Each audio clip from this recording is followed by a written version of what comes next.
사람들은 그를 혼자 발견했다.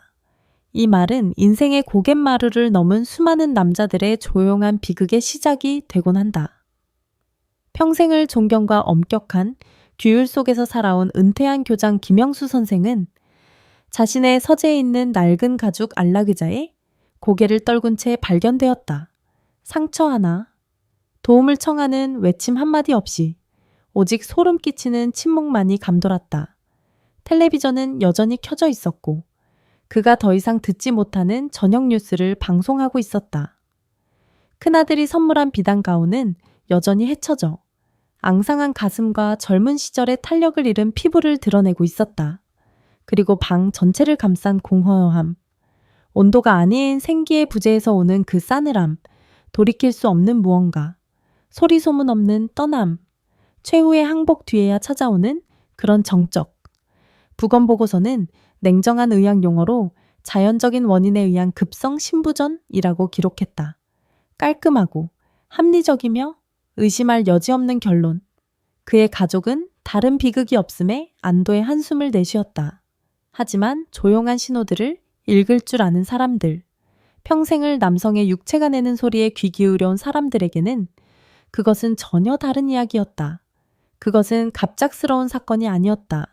그것은 오랫동안 지속된 붕괴 과정의 마지막 장, 즉 조용한 호르몬 붕괴, 심각한 질병 때문이 아니라 잊혀짐, 잔인할 정도의 방치 때문에 서서히 쓰러져간 남성 생기의 마지막이었다. 그리고 슬프게도 김 선생은 유일한 사람이 아니었다. 그는 단지 우리 사이를 떠도는 수많은 유령 중 하나일 뿐이었다. 매년 수천 명의 노인 남성들이 신체적 힘, 생리적 기능, 감정적 명료함에서 비슷한 쇠퇴를 경험한다. 그들은 자신이 오래된 사진처럼 세월 속에서 바래져 간다고 느낀다. 하지만 가장 비극적인 것은 그들이 여전히 자신이 옳다고, 더 이상 필요 없다고 생각하는 것, 사회가 부끄러워하라고 가르친 것을 포기함으로써 깨끗하고 품위 있는 삶을 살고 있다고 굳게 믿는다는 점이다. 수십 년 동안 우리는 설교를 들어왔다. 아버지 세대로부터, 도덕 교과서로부터, 심지어 사회 속의 속삭임으로부터도 자기 위안은 철없고 미숙한 젊은 시절의 행동이라고, 그것은 정력 낭비이며 감추어야 할 부끄러운 일이라고. 성숙하고 존경받는 남자는 그런 세속적인 욕망을 초월할 것이라고. 그리하여 김 선생과 같은 남자들은 믿었다. 그들은 견고하고 무감각한 돌 조각상이 되려고 노력했다. 하지만 예순이 지나면 그 믿음, 그 도덕률은 당신의 모든 것을 조용히 빼앗아갈 수 있다. 그것은 천천히 집행되는 사형 선고가 된다. 왜냐하면 이것이 아무도 감히 크게 말하지 못하는 적나라하고 무서운 진실이기 때문이다. 당신이 황홍이의 홀로 추는 춤을 멈출 때 당신의 몸은 단순히 멈추는 것이 아니다. 그것은 껐다 켤 수 있는 기계가 아니다. 그것은 정원이다. 그리고 정원사가 돌보기를 멈출 때 정원은 단지 꽃 피우기를 멈추는 것이 아니다. 그것은 안에서부터 썩기 시작한다. 잡초가 자라고 땅은 메마르며 생명의 뿌리는 썩기 시작한다. 저는 남성 건강 전문가 강민혁 박사입니다. 지난 40년 동안 제 진료실은 남자들의 조용한 고해성사가 되어왔습니다. 저는 굳은 살 박인 손을 가진 농부들, 전쟁의 기억이 깊게 새겨진 눈빛의 퇴역 군인들, 모범적인 교사들과 존경받는 할아버지들과 함께 앉아왔습니다. 그들은 각기 다른 문제, 야간요, 요통, 피로, 불면증 때문에 저를 찾아왔습니다. 하지만 우리가 증상들의 껍질을 하나씩 벗겨낼 때 우리는 종종 같은 썩은 핵심을 발견했습니다. 너무나 오랫동안 버려진 정원. 그리고 저는 그들의 눈에서 마지막 손해가 결국 찾아왔을 때의 조용한 후회를 목격했습니다. 쓰라린 후회. 그들이 한 일 때문이 아니라 그들이 하지 않은 일 때문에 그들은 자신이 포기하려 애썼던 그 습관, 사회가 부끄러워하라고 말했던 그 원초적 추미, 실은 그들의 마지막 세월에 가장 필요한 생명유지 약이었다는 것을 몰랐습니다. 그들은 고상해지려는 노력으로, 스스로에게 느린 죽음, 내면으로부터의 쇠락을 선고하고 있다는 것을 몰랐습니다. 남자의 몸을 고대 사원이라고 상상해 보십시오. 젊은 시절, 그 사원은 순례자들로 늘 붐빕니다. 의식은 정기적으로 거행되고 향연기는 자욱하며 종소리는 울려 퍼지고 생명의 기운은 구석구석 넘쳐 흐릅니다. 하지만 세월이 흐르면서 순례자들은 뜸해집니다. 사원은 더 고요해집니다. 그리고 사원을 지키는 사람, 바로 당신은 그 의식들이 더 이상 필요 없다고 믿기 시작합니다. 그는 향을 피우는 것을 멈추고 종을 치는 것을 멈추고 청소하는 것을 멈춥니다. 그는 고요함이 평온이라고 생각합니다. 하지만 그는 틀렸습니다. 고요함은 평온이 아닙니다.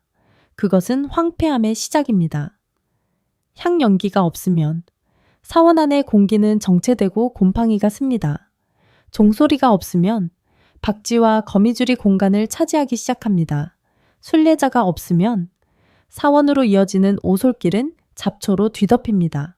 그리고 서서히 그 고풍스러운 사원은 더 이상 신성한 곳이 아니라 무너질 날을 기다리는 폐허, 텅 빈 껍데기일 뿐입니다.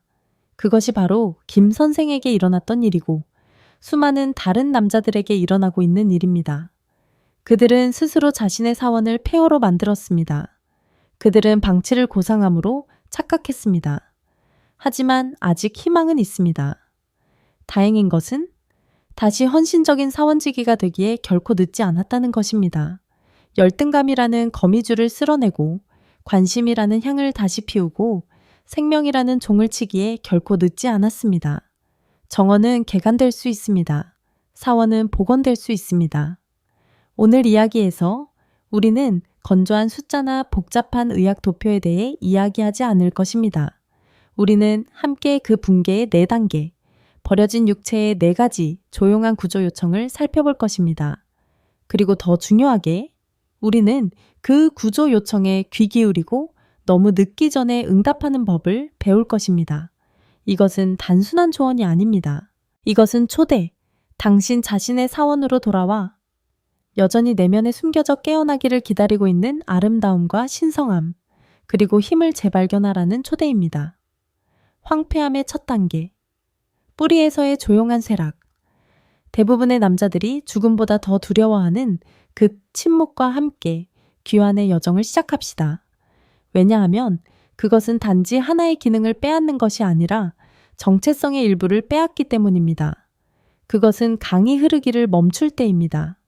그 비 내리던 오후를 나는 지금도 생생히 기억한다. 은퇴한 문학교사 정태환 선생이 내 진료실로 들어섰다. 그는 환자의 얼굴이 아니었다. 나라를 잃은 군주, 가장 사랑하는 악기를 부러뜨린 예술가의 얼굴이었다. 그는 앉았고 수천 페이지의 책을 넘기고 젊은 아내를 위해 시를 썼던 그의 두 손은 이제 무릎 위에서 어색하게 얽혀 있었다. 그는 나를 보지 않고 창밖만 바라보았다. 빗방울이 유리창 위의 하늘의 눈물처럼 구불구불한 선을 그리고 있었다. 한참 만에야 그가 입을 열었다. 감히 말하지 못했던 것들 때문에 낮고신 목소리였다. 박사님, 제 안에 강이 하나 있습니다. 그는 불평이 아닌 한 편의 시로 시작했다. 한때는 큰 강이었습니다. 물살은 거세고 으르렁거리며 비옥한 흙과 생명을 실어 날랐죠. 하지만 지금은 말라버렸습니다. 자갈만 남은 강바닥과 무서울 정도의 침묵만이 남았습니다. 그는 말을 멈추고 마른 침을 삼켰다. 저를 가장 무너뜨리는 것은 그가 말을 이었다. 메마름이 아닙니다. 그 갑작스러움입니다. 어떤 경고도 받지 못했습니다. 바로 어제까지만 해도 희미하게나마 물 흐르는 소리를 들을 수 있었습니다. 그런데 하룻밤 사이에 모든 것이 멈춰버렸습니다. 완전히. 마치 누군가 상류에 보이지 않는 댐을 쌓은 것처럼 말입니다. 나는 그가 말하는 댐을 이해했다. 그것은 벽돌과 돌로 지어진 것이 아니라 두려움과 열등감, 그리고 남자의 존엄성에 대한 치명적인 오해로 지어진 것이었다. 왜 그것이 정 선생처럼 현명하고 경험 많은 남자들을 그렇게 놀라게 했을까? 왜냐하면 아무도 그 강에 대한 진짜 이야기를 감히 들려주지 않았기 때문이다. 아무도 그들에게 남자의 생명의 강은 무한한 자원이 아니라고. 그것은 양육되고 순환되어야 하며 존중받아야 하는 살아있는 기관이자 연약한 생태계라고 감히 말해주지 않았기 때문이다. 당신이 그것을 존중하기를 멈출 때 그것은 단지 잠잠해지는 것이 아니다. 그것은 죽는다. 제가 당신 자신의 강에 대한 이야기, 당신이 잊으려 애썼던 그 이야기를 들려드리겠습니다. 정 선생님, 나는 아름다운 꿈을 회상하듯 부드러운 목소리로 말했다. 기억하십니까? 그 강이 홍수처럼 넘실대던 그 시절을 당신이 가난한 젊은 교사였지만 혈관 속에는 대양이 흐르던 그 시절을 매일 아침 자명종 소리 때문이 아니라 내면에서부터의 강력한 솟구침, 생명의 인사. 나는 살아있다. 나는 남자다 라는 확신 때문에 깨어나던 그 시절을 그것은 이유도 허락도 없이 태양을 향해 솟아오르는 탑처럼 단단하고 당당했습니다. 기억하십니까? 작은 자취방에서의 신혼 첫날 밤, 당신이 젊은 아내의 약속의 땅을 처음 탐험하던 그 밤을 그녀는 얇은 비단옷 속에서 수줍어하고 망설였습니다. 그리고 당신은 신과 같은 자신감으로 두 사람 모두 알지 못했던 춤으로 그녀를 이끌었습니다. 그때 당신의 그곳은 단지 신체의 일부가 아니었습니다. 그것은 마법 지팡이였고 욕망의 가장 어두운 구석을 밝히는 횃불이었습니다. 그것은 두 육체, 두 영혼을 잇는 달이었습니다. 당신의 모든 움직임은 행위가 아니라 한편의 시였습니다. 모든 숨결은 노력이 아니라 육체의 교향곡 속의 한 음표였습니다. 당신의 강은 포효했고 두 사람을 쾌감의 홍수 속으로 서로가 어디 있는지, 내가 누군지 알 수 없을 정도로 서로에게 녹아드는 경험 속으로 휩쓸었습니다. 그 후에 그 느낌, 기억하십니까? 절대적인 평온, 깊은 감사, 그리고 육체뿐만 아니라 영혼까지 채워지는 그 충만감을 정 선생의 눈빛은 아득했다. 한 줄기 눈물이 주름진 뺨을 타고 조용히 흘러내렸다. 그는 기억하고 있었다. 그의 강이 제 방을 넘쳐 흐르던 그 시절을 다시 살고 있었다. 그리고 나는 말을 이었다. 그 강은 수많은 세월을 흘러왔습니다. 예전처럼 포효하지는 않았지만 여전히 흘렀습니다. 오래된 사랑처럼 더 온화해지고 더 차분해졌습니다. 당신과 아내의 춤은 더 이상 폭풍이 아니라 부드럽고 익숙한 왈츠였습니다. 하지만 그것은 여전히 거기에 있었습니다. 여전히 연결의 조용한 확신이었고 사랑의 정원에 물을 주는 신성한 의식이었습니다. 모든 것을 바꾼 그날 밤이 오기 전까지는요. 나는 물을 필요가 없었다. 나는 그날 밤을 알았다. 그의 나이의 대부분의 남자들은 그런 그날 밤을 가지고 있다. 아마 그는 조금 피곤했을 것이다. 아마 술을 좀 마셨을 것이다. 아마 마음에 무언가 걸리는 것이 있었을 것이다. 그리고 익숙한 춤 속에서 마법 지팡이는 명령을 따르지 않았다. 탑은 솟아오르지 않았다.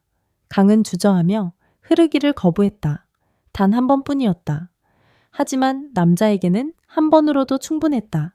그의 아내는 아마 매우 다정했을 것이다. 그녀는 괜찮아요, 여보, 쉬어요 라고 말했을지도 모른다. 하지만 그의 귀에 그 말은 위로가 아니었다. 그것은 동정이었다. 어둠 속에서. 그는 건물 하나가 무너지는 것보다 더 큰 붕괴를 느꼈다. 그가 평생 쌓아온 자존심이 순식간에 금이 갔다. 무력감이라는 이름의 괴물이 처음으로 그에게 이빨을 드러냈다. 그리고 그때 그는 스스로 첫 번째 댐을 쌓았다. 그날 밤부터 나는 거의 그의 생각을 읽듯 말했다. 당신은 조용한 후퇴를 시작했습니다. 당신은 피하기 시작했습니다. 아내가 당신을 부드럽게 만질 때 초대의 손길이었지만 당신은 깊이 잠든 척 성가했습니다.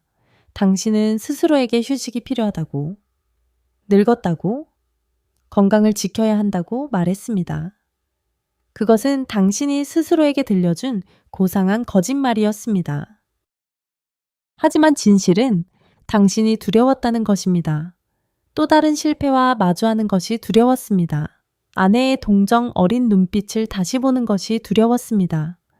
당신이 춤을 거부할 때마다, 솟아오르는 욕망을 억누를 때마다, 당신은 당신의 강에 돌멩이 하나를 던진 것이었다. 댐은 날마다 높아졌다. 물줄기는 날마다 약해졌다. 그리고 당신의 몸은 새로운 교훈을 배우기 시작했다. 망각의 교훈, 흐르지 못한 강은 마르기 시작했다. 이것은 더 이상 은유가 아니다. 이것은 잔인한 생물학이다. 당신의 강바닥을 상상해 보세요. 내가 설명했다.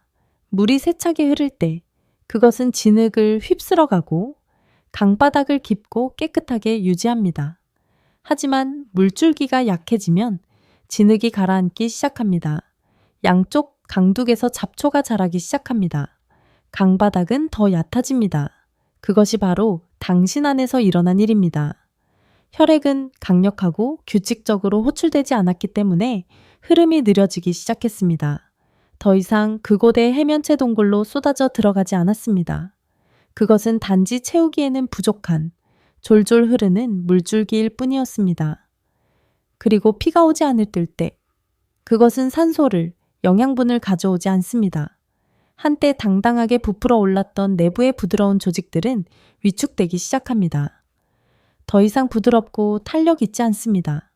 더 질겨지고 섬유화됩니다. 그것이 바로 섬유화입니다. 당신의 강은 단지 마르는 것이 아니라 시멘트로 변하고 있습니다. 물속에서 헤엄치던 작은 물고기들 같았던 모든 접촉에 떨리던 미세한 신경들, 강이 마르면 그들은 죽습니다. 더 이상 뇌에 신호를 보내지 않습니다. 그래서 점차 직접적인 접촉, 가장 뜨거운 상상조차도 강을 깨울 힘이 없게 되는 것입니다. 연락선이 끊겼습니다. 왕국은 수도와의 연락을 잃어버렸습니다. 이 쇠퇴는 폭발과 함께 오지 않았다. 그것은 밤의 도둑처럼 그의 삶에 스며들었다. 처음에는 그는 단지 더 이상 아침의 인사가 없다는 것을 깨달았다. 그는 스스로에게 아마 나이 때문일 거야 라고 말했다. 그러다 어느 날 텔레비전에서 관능적인 이미지를 보았을 때 그는 자신의 내면에 어떤 파문도 잃지 않는다는 것을 깨달았다. 그는 스스로에게 아마 피곤해서일 거야 라고 말했다. 그러던 어느 날 그는 거울 앞에 서서 한때 그의 자부심이었던 신체 부위를 바라보았고 끔찍한 진실을 깨달았다. 그것은 낯설어 보였다. 더 이상 그의 살아있는 일부가 아니었다. 그것은 유물, 잊혀진 골동품, 망각의 먼지로 뒤덮인 물건 같았다. 그것은 영혼 없는 장식품이 되어버렸다. 나는 정 선생의 눈에서 극심한 고통을 보았다. 그것은 성에 집착하는 남자의 고통이 아니었다. 그것은 무너진 자신의 왕국 앞에 선 군주의 고통이었다. 그것은 침묵하는 악기를 바라보는 예술가의 고통이었다. 그리고 가장 큰 비극은 내가 말했다. 그것이 완전히 예방 가능했다는 것입니다. 완전히. 그것은 기적의 치료법을 요구하지 않습니다. 그것은 단지 관심, 존중을 요구합니다. 마치 정원사가 비록 소나기가 없더라도 매일 가장 소중한 나무에 물을 주러 나가야 하는 것과 같습니다. 홍수가 아니라 단지 한 바가지의 물, 뿌리가 죽지 않게 하고 나무에게 그것이 아직 살아있다고, 봄은 다시 올 것이라고 상기시키기에 충분한 양입니다. 홀로 추는 춤은 선생님, 부끄러운 행위가 아닙니다. 당신의 나이에 그것은 생존의 행위입니다. 그것은 당신이 당신의 몸에게 이 강은 여전히 중요하다. 이 왕국은 아직 무너지지 않았다. 내가 여전히 이곳의 왕이다라고 말하는 방식입니다. 당신이 스스로 강을 깨울 때마다 비록 작은 물줄기일지라도 그것은 댐 위에 돌멩이 하나를 부수는 것입니다. 신경들에게 잠들지 마라, 일어나라라고 말하는 것입니다. 죽어가는 부드러운 조직에 산소와 생명을 가져다 주는 것입니다. 폭풍일 필요는 없습니다.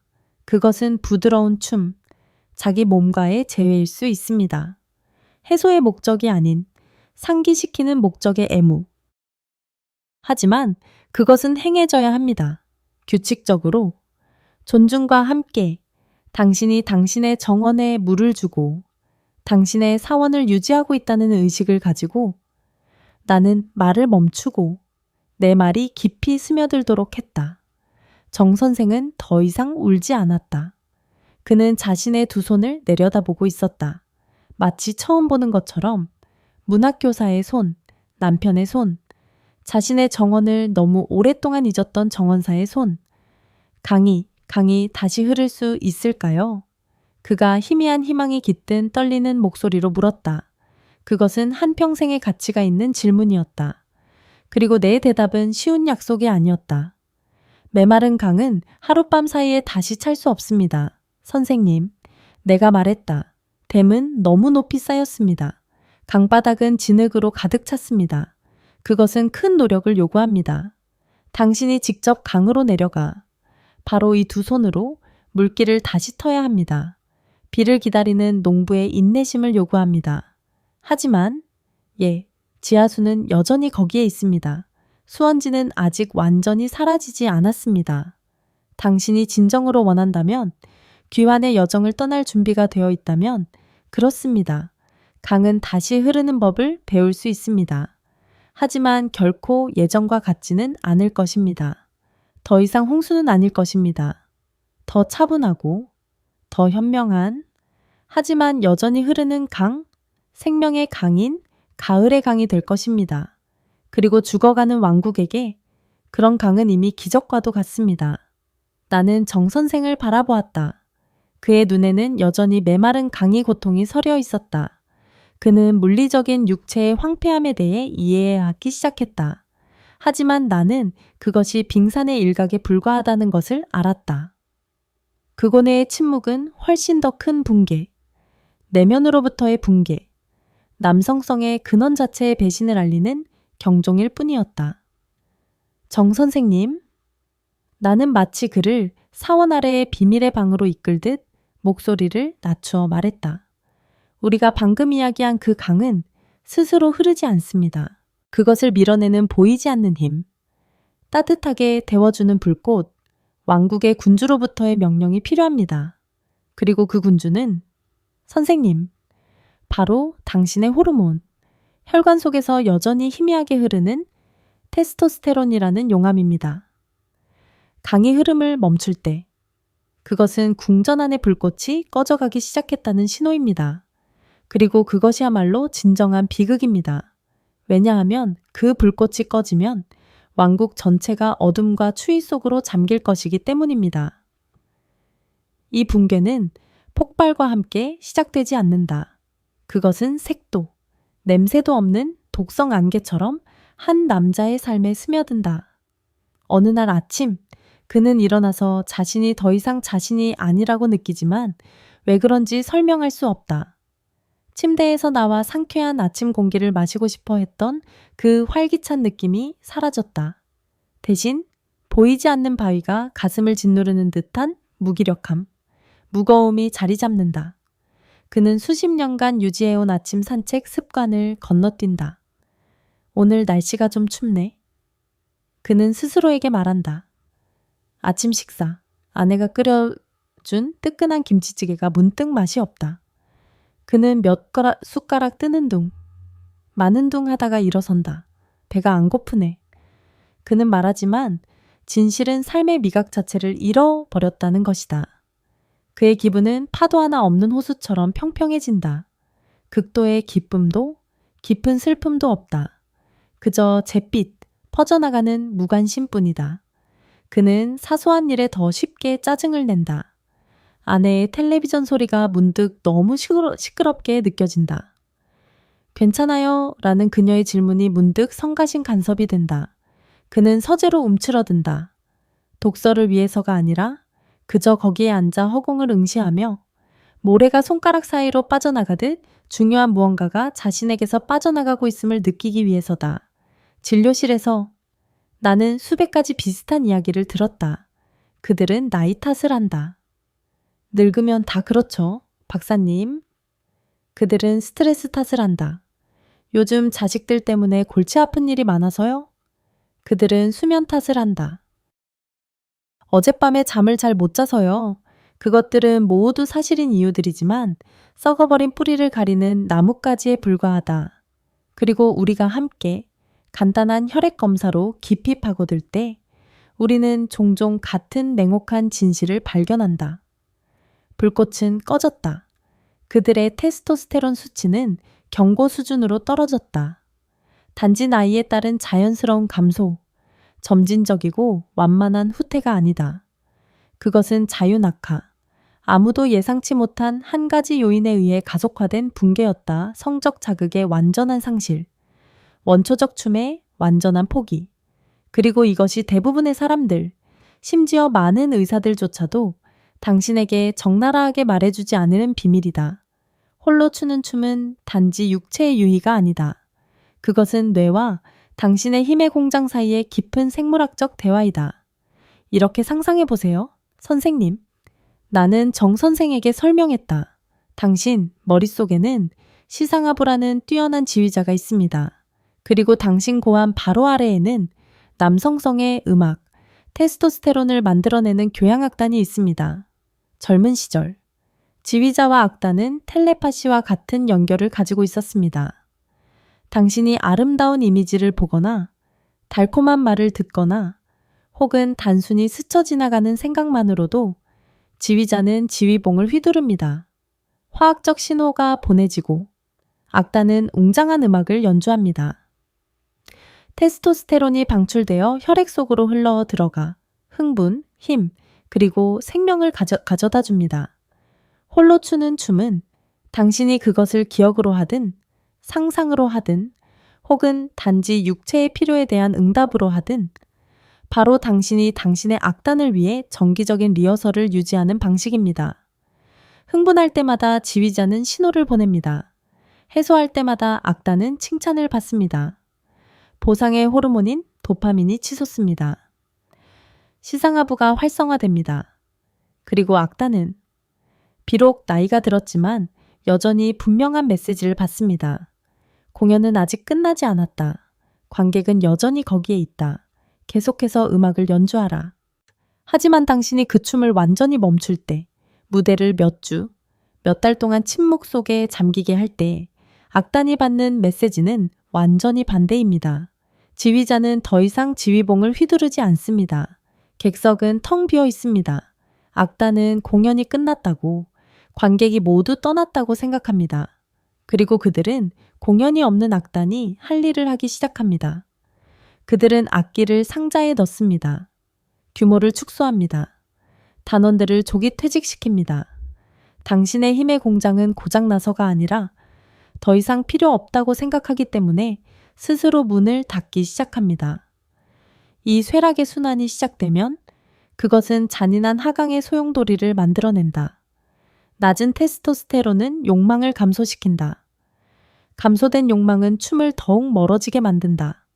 그리고 춤의 부재는 테스토스테론을 더욱 깊이 감소시킨다. 그것은 스스로 집행하는 사형 선고이다. 그리고 테스토스테론이라는 불꽃이 꺼질 때 남자는 단지 피곤함을 느끼는 것이 아니다. 그는 자신의 정체성 자체를 잃기 시작한다. 왕국의 군주는 권력을 잃기 시작한다. 그는 더 이상 현명한 결정을 내릴 만큼 명민하지 않다. 집중력이 떨어진다. 책 한 페이지를 읽어도 무슨 내용인지 기억하지 못한다. 이야기를 시작했다가 무슨 말을 하려 했는지 잊어버린다. 왕국은 방어력을 잃기 시작한다. 성벽인 그의 근육이 약해지기 시작한다. 병뚜껑을 따는 것이 더 어려워진다. 시장에서 쌀 한 포대를 들고 오는 것이 문득 힘겨운 짐이 된다. 그는 거울을 보고 한때 온 가족의 기둥이었던 자신의 어깨가 이제는 처지고 위축된 것을 본다. 막 누인 그의 뼈가 더 약해진다. 화장실에서 가볍게 미끄러지는 것. 젊은 시절에는 툭툭 털고 일어났을 사고가 이제는 골절, 몇 달간의 병상 생활로 이어질 수 있다. 그리고 최악은 왕국 백성들의 정신이 쇠락하기 시작한다는 것이다. 한때 그들을 고개 들게 했던 낙관주의, 자부심이 사라졌다. 그 대신 우울이라는 괴물이 자리 잡는다. 그는 자신이 쓸모없고 가족에게 짐이 된다고 느낀다. 한때 그를 자랑스럽게 했던 것들, 분재 정원, 우표 수집, 친구들과의 바둑에 대한 흥미를 잃는다. 모든 것이 무의미해진다. 나는 정 선생에게 내 환자 중 한 명, 한때 불길 속으로 뛰어들어 사람을 구했던 영웅인 은퇴한 소방관의 이야기를 들려주었다. 그의 테스토스테론 수치가 붕괴된 후 그는 내게 결코 잊을 수 없는 말을 했다.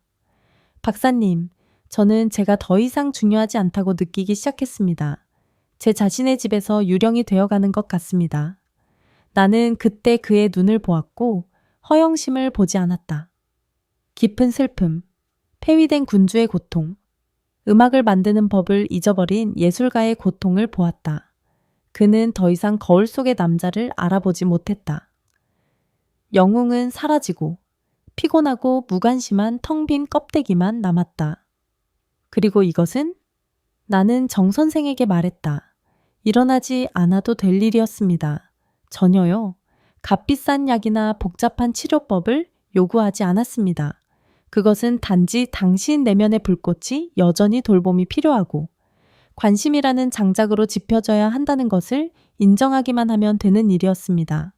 그 원초적 춤, 당신이 잘못되었다고 생각했던 그 행위가 바로 그 불꽃을 결코 꺼뜨리지 않는 숨결, 풀무였습니다. 노년의 테스토스테론 불꽃이 한번 꺼지면 그것을 다시 지피는 것은 지극히 힘든 여정입니다. 몇 년의 치료, 수천 달러가 들 수 있고 예전처럼 다시 타오를 것이라는 보장도 없습니다. 하지만 비록 혼자일지라도 자신의 친밀함에 대한 존중과 규칙적인 참여로 당신은 대부분의 사람들이 상상하는 것보다 더 오래, 더 밝게 그 불꽃을 유지할 수 있습니다. 나는 말을 멈추고 그 쓰라린 진실이 가라앉도록 했다. 정 선생은 자신의 손을 보고 있었지만 나는 그가 더 깊은 내면 자신의 황폐한 궁전, 망각의 바람에 곧 꺼질 듯 희미하게 타오르는 인걸불 하나만 남은 그곳을 보고 있다는 것을 알았다. 그것이 꺼지게 두지 마세요, 선생님. 나는 거의 애원하듯 말했다. 당신의 왕국이 어둠 속으로 잠기게 두지 마세요. 당신에게는 아직 장작이 있습니다. 당신에게는 아직 풀무가 있습니다. 당신은 여전히 왕입니다. 당신의 악단에게 다시 연주하라고 명령하세요. 생명의 불꽃을 다시 지피세요. 왜냐하면 그 불꽃이 꺼질 때 단지 욕망만 죽는 것이 아닙니다. 당신 자신의 일부도 함께 죽을 것이기 때문입니다.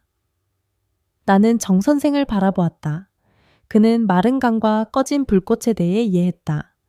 하지만 한 왕국의 붕괴는 단지 힘의 부재만이 아니다. 그것은 또한 내부로부터의 반란, 한때 생명의 원천이었던 것 자체의 부패이다. 나는 그에게 마지막 찻잔을 따라주었다. 찬물은 이미 진해져 떫고 쓴맛과 달콤한 뒷맛이 뒤섞여 꼭 그가 겪고 있는 고통과 깨달음 같았다. 정 선생님, 나는 다른 종류의 엄숙함을 담은 목소리로 시작했다. 강이 흐름을 멈추면 물은 단지 사라지지 않습니다. 그것은 고여서 늪을 이룹니다. 그리고 그 늪 속에서 생명은 죽지 않습니다. 변질됩니다. 썩어갑니다. 병을 만들어냅니다. 원초적 춤을 포기하는 것의 세 번째 결과는 부재가 아닙니다. 그것은 현존입니다. 버려진 심장의 고통스럽고 불편하며 끈질긴 현존입니다. 노인 남성들이 결코 입 밖으로 내지 않는 아내에게조차 의사에게조차 말하지 않는 종류의 불편함이 있다. 그것은 칼로 찌르는 듯한 날카로운 통증이 아니다. 마치 돌로 된 거위알이 그곳을 짓누르는 것처럼 골반 깊숙한 곳에서 느껴지는 뻐근하고 무거운 통증이다. 너무 오래 앉아 있으면 느껴지는 기묘한 압박감 때문에 계속해서 몸을 뒤척여야 한다. 그리고 최악은 끈질긴 요해, 기만적인 충동이다. 방금 화장실에 다녀왔는데도 단 5분 후에 그 느낌이 다시 찾아온다. 마치 초대받지 않은 손님이 계속해서 문을 두드리는 것처럼 그것은 밤중에 그를 깨운다. 한 번이 아니라 두세 번씩 그의 잠을 날카로운 유리 조각처럼 산산조각 낸다. 그것은 심장마비처럼 갑자기 찾아오지 않는다. 안개처럼 그의 삶에 스며든다. 처음에는 그는 단지 물을 좀 많이 마셨다고 생각한다. 그러다 나이 때문에 방광이 약해졌을 거라고 생각한다. 그는 저녁 식사 후에 물 마시는 것을 피하기 시작한다. 더 편안하게 잠들기 위해 온갖 자세를 시도해 본다. 하지만 초대받지 않은 손님은 떠나려 하지 않는다. 그것은 그의 삶의 일부, 조용한 고문, 매일의 굴욕이 된다. 그와 같은 대부분의 남성들이 의사를 찾아올 때쯤이면 그들은 이미 몇 달, 때로는 몇 년 동안 그것과 함께 살아온 후다. 그들은 암이나 어떤 불치병에 걸렸을까봐 걱정스러운 얼굴로 온다. 그리고 충격적인 것은 많은 경우에 이 조용한 고통은 그들이 결코 상상하지 못했던 한 가지 원인, 즉 해소의 춤의 부재로 인한 남성성의 심장, 전립선의 우혈로 거슬러 올라갈 수 있다는 것이다. 당신의 전립선을 상상해 보세요. 나는 정 선생 같은 문학 애호가가 이해할 수 있는 이미지로 설명했다. 그것은 무생물의 돌이 아닙니다. 그것은 작은 와이너리, 귀한 와인 저장고입니다.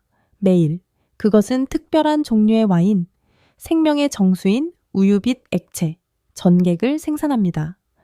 이 와인은 저장고에 영원히 보관되기 위해 만들어진 것이 아닙니다. 그것은 즐기기 위해 흘러 넘치기 위해 생명의 의식을 거행하기 위해 만들어졌습니다. 젊은 시절 당신의 춤이 규칙적으로 행해졌을 때 당신의 와인 저장고는 계속해서 새로워졌습니다. 오래된 와인은 나가고 새로 숙성될 와인을 위한 자리가 마련되었습니다. 끊임없는 흐름은 저장고를 깨끗하고 환하며 건강하게 유지했습니다. 하지만 당신이 그 춤을 완전히 멈춰놨을 때, 생명의 의식이 더 이상 거행되지 않을 때 와인 저장고에는 무슨 일이 일어날까요? 저장고 문은 잠깁니다. 오래된 와인은 나가지 못합니다. 그것은 고이기 시작합니다. 그리고 와인이 너무 오래 고이면 더 맛있어지지 않습니다. 변질됩니다. 진해지고 걸쭉해집니다. 찌꺼기가 가라앉기 시작합니다. 저장고 내부의 압력이 증가하여 그 연약한 벽을 팽팽하게 만듭니다. 그리고 독성 곰팡이처럼 염증이 스며듭니다. 그것이 바로 당신 안에서 일어나고 있는 일이다. 그 무겁고 뻐근한 느낌은 바로 과부하된 와인 저장고의 신음소리이다. 당신의 남성성의 심장은 단지 버려진 것이 아니라 그것이 만들어낸 바로 그 액체에 의해 내부에서부터 독살당하고 있다.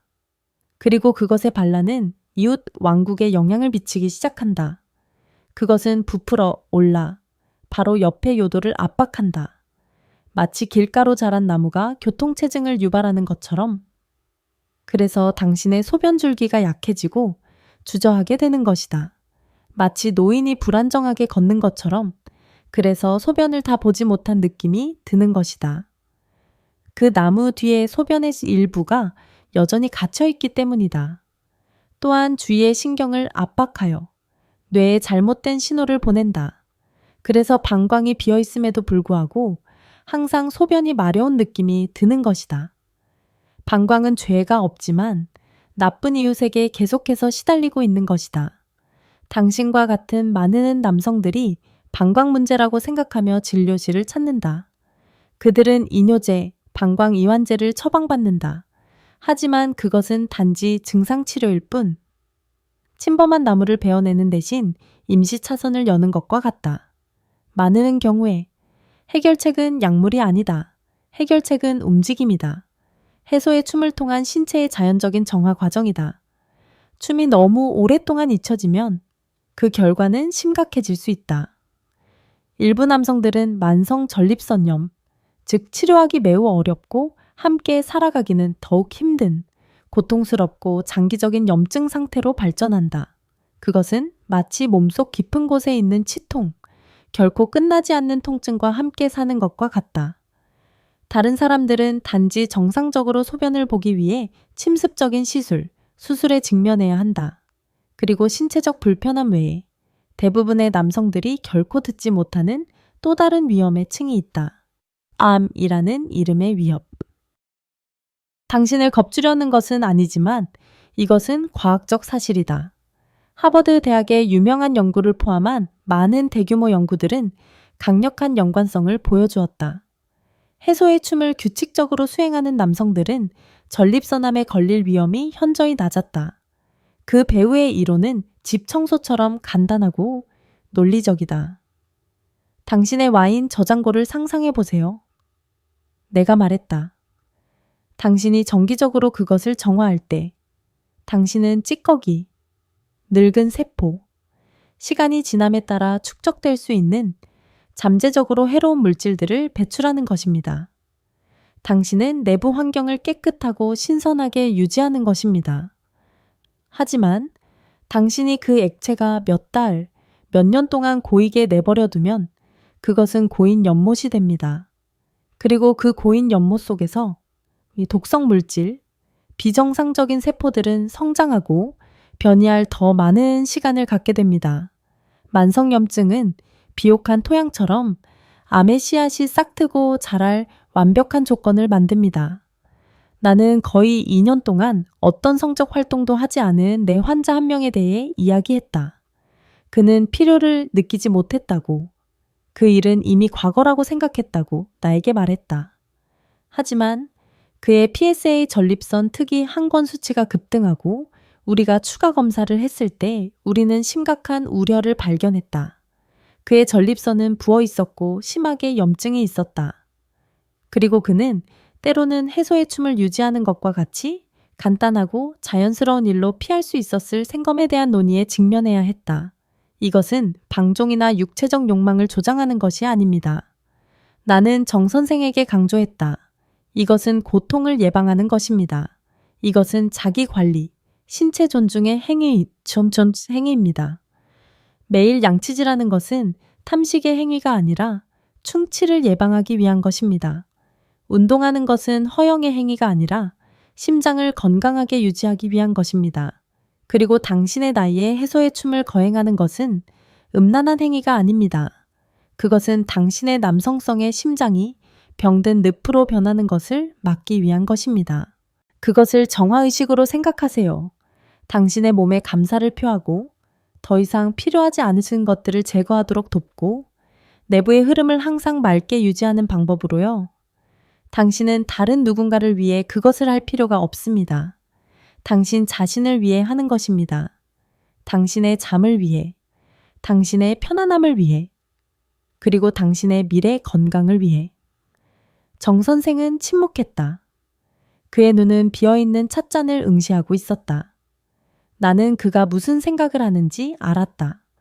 그는 잠 못 이루던 밤들, 끈질긴 불편함, 그가 애써 무시하려 했던 막연한 두려움에 대해 생각하고 있었다. 그는 그 증상들을 외부에서 온적으로 여겼다. 하지만 이제 그는 그 적이 바로 내부로부터의 배신, 버려진 심장의 구조 요청, 해방을 부르짖는 와인 저장고의 절규라는 것을 깨달았다. 더 이상 절망 속에서 부르짖게 두지 마세요. 선생님, 내가 나지막이 말했다. 와인 저장고의 문을 여세요. 흐름이 다시 시작되게 하세요. 당신의 성전을 정화하세요. 왜냐하면 버려진 심장은 귀 기울여 주지 않으면 단지 고통을 일으키는 것뿐만 아니라 죽음의 씨앗이 될 수 있기 때문입니다. 나는 정 선생을 바라보았다. 그는 육체의 비극에 대해 이해했다. 하지만 병든 육체보다 더 큰 고통이 있다. 그것은 느끼는 법을 잊어버린 영혼의 고통이다. 나는 더 이상 차를 따르지 않았다. 어떤 말로도 우리가 곧 들어갈 그 공허함을 표현할 수 없었다. 방은 문득 고요해졌고 그 고요함 속에서 나는 가장 조용하고 가장 잔혹한 쇠락에 대한 이야기를 시작했다. 그것은 폭풍이 아니다. 그것은 기후의 변화이다. 점차 당신의 왕국 안의 공기는 희박해진다. 세상의 색깔은 비에 맞은 수채화처럼 바래기 시작한다. 햇살은 더 이상 따뜻하지 않다. 새소리는 더 이상 즐겁지 않다. 맛있는 음식은 더 이상 매력적이지 않다. 외손녀의 미소는 더 이상 당신의 마음을 녹이지 않는다. 그것은 감각의 쇠락이다. 당신이 지적할 수 있는 증상이 아니다. 그것은 깊은 상실감, 자기 자신, 주변 세계와의 단절감이다. 당신은 자신의 집 안을 유령처럼 돌아다닌다. 익숙한 물건들을 스쳐 지나가지만 진정으로 보지 않고 말을 듣지만 진정으로 듣지 않는다. 당신은 거기에 있지만 진정으로 존재하지 않는다. 그것은 당신이 원초적 춤을 포기한 후 점차적으로 일어난다. 처음에는 당신은 단지 나이가 들면서 더 차분해지는 것이라고 스스로에게 말한다. 그것이 지혜이며 영혼의 평온이라고. 나는 더 이상 시시한 욕망에 흔들리지 않는다. 당신은 스스로에게 자랑스럽게 말한다. 하지만 그것은 거짓말이다. 당신은 평온하지 않다. 당신은 안에서부터 서서히 죽어가고 있다. 나는 이 길을 걸어온 남자들과 이야기했다. 그들은 그것을 묘사하기 위해 다른 단어들을 사용했다. 박사님, 속이 텅 빈 것 같아요. 마치 저와 세상 사이에 보이지 않는 유리창이 있는 것 같아요. 기쁨도 슬픔도 아무것도 느껴지지 않아요. 그냥 아무것도 없어요. 질병이나 육체적 고통 때문이 아니다. 그들이 몇 달, 때로는 몇 년 동안 어떤 형태의 해소도 없이 자기 자신과조차 어떤 친밀함도 없이 지냈기 때문이다. 그리고 서서히 무의식적으로 그들은 자신이 보이지 않는 존재라고 느끼기 시작한다. 이렇게 상상해 보십시오. 정 선생님, 원초적 춤은 단지 생리적 행위가 아니다. 그것은 인간의 가장 강력한 존재 확인 행위 중 하나이다. 그 춤의 순간에 당신은 남편도 아버지도 교사도 아니다. 당신은 단지 살아있는 생명체, 원초적 에너지로 진동하는 육체일 뿐이다. 그것은 당신이 자기 자신, 가장 깊은 본능과 완전히 연결되는 순간이다. 그것은 당신이 우주를 향해 나 여기 있다, 나는 살아있다, 나는 느끼고 있다 라고 말하는 순간이다. 당신이 그 춤을 완전히 포기했을 때 당신은 그 실존적 확인으로 이어지는 마지막 길 중 하나를 끊어버린 것이다.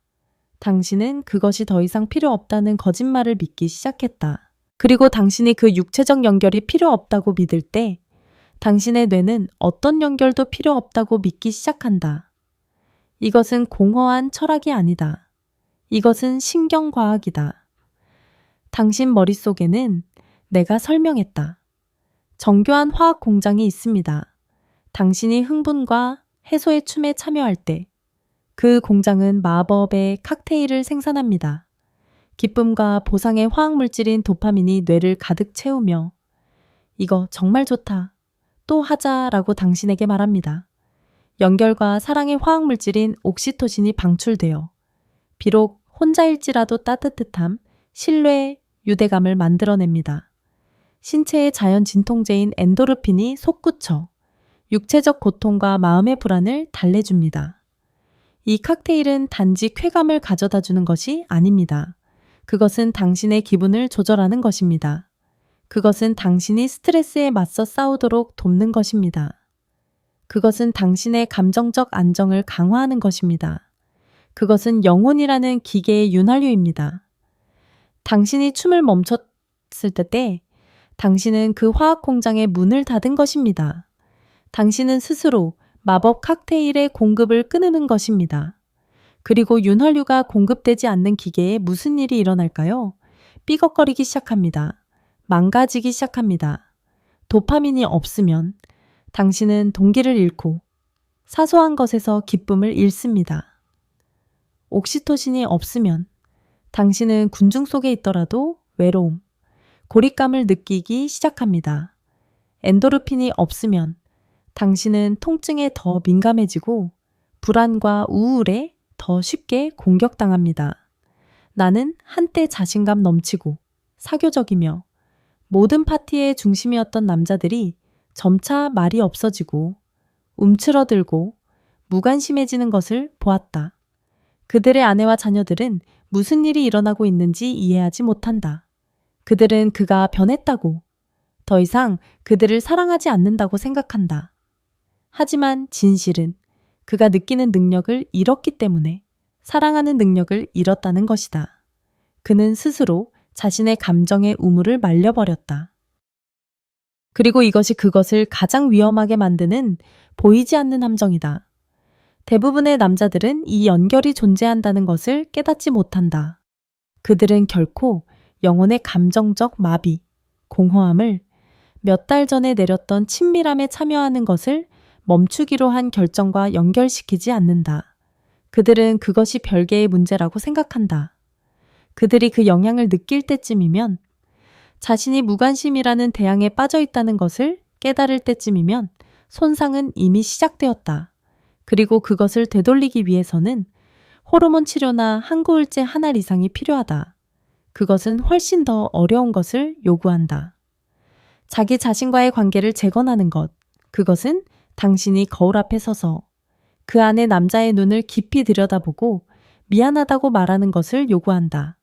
그를 버린 것에 대해 미안하다고, 그의 필요에 귀 기울이지 않은 것에 대해 미안하다고, 자기 몸의 목소리 대신 사회의 거짓말을 믿은 것에 대해 미안하다고, 그것은 당신이 다시 한번 자기 자신을 만지는 법을 배우는 것을 요구한다.